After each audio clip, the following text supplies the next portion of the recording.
you have a business that has star players, you already know that the business is going to go far. If you have a business that just has, people that are just there, the business is naturally not going to go far. People just hire so that they have like this head count of, I have 10 people that I work with, I have 20 people who work for me. Labor doesn't necessarily mean physical head counts. Because people hire for vanity metrics, they don't hire people who can get the job done.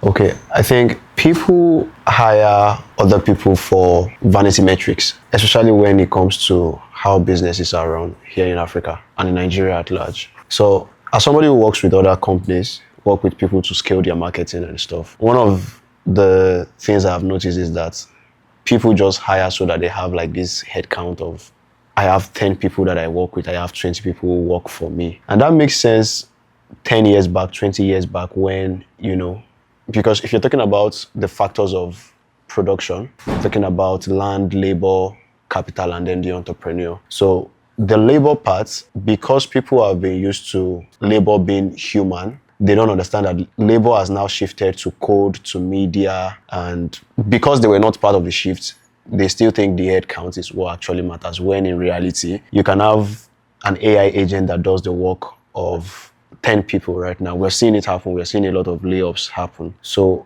I think the first mistake people make is to not first understand that leverage has shifted and labor doesn't necessarily mean physical headcounts, because now what gets the job done is you're talking about AI agents, you're talking about algorithms, you're talking about programs and stuff. Do you get? So I think that's the first mistake people make, not understanding that labor is no longer human. Do you get? And then number two is, because people hire for vanity metrics, they don't hire people who can get the job done. I'll tell you a short story about this. So if you're into B2B sales, B2B sales naturally the sales process takes longer than if it's B2C, because like B2C, you're just like attacking the person's, their objections, and you're explaining away their objections. But if it's B2B, it takes a while because, you have to talk to different people at different levels. So I had this founder we're talking to, and he kept telling me, I have to talk to my head of marketing. I have to talk to my head of marketing. He kept saying, I have to talk to my head of marketing. I have to talk to my head of marketing. And then I'm like, okay, who's your head of marketing? Please talk to him. And then only for me to figure that the head of marketing doesn't even know about digital marketing. And then it's the head of marketing. I'm like, and you have a head of marketing? The person doesn't know digital marketing. The person doesn't understand SEO. The person doesn't understand, funnels, email sequences, and all of this stuff. So as somebody who works with a lot of founders, I've seen that people hire for vanity metrics and they don't hire to get people who can get the job done.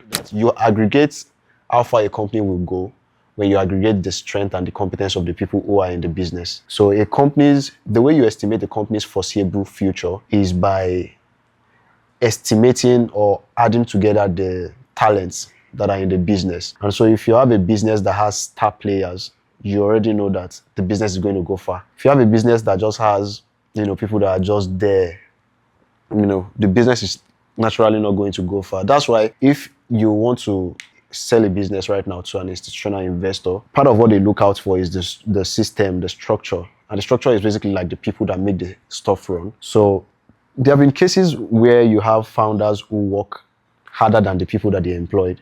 And it's not very uncommon here in Africa, where you have founders who they are the ones who are doing the heavy lifting, and they're literally just the ones doing all the work. Sometimes I get forced to ask, like, why do you have these people if you are the one doing the most work? I just figured like it's just what it is, vanity metrics.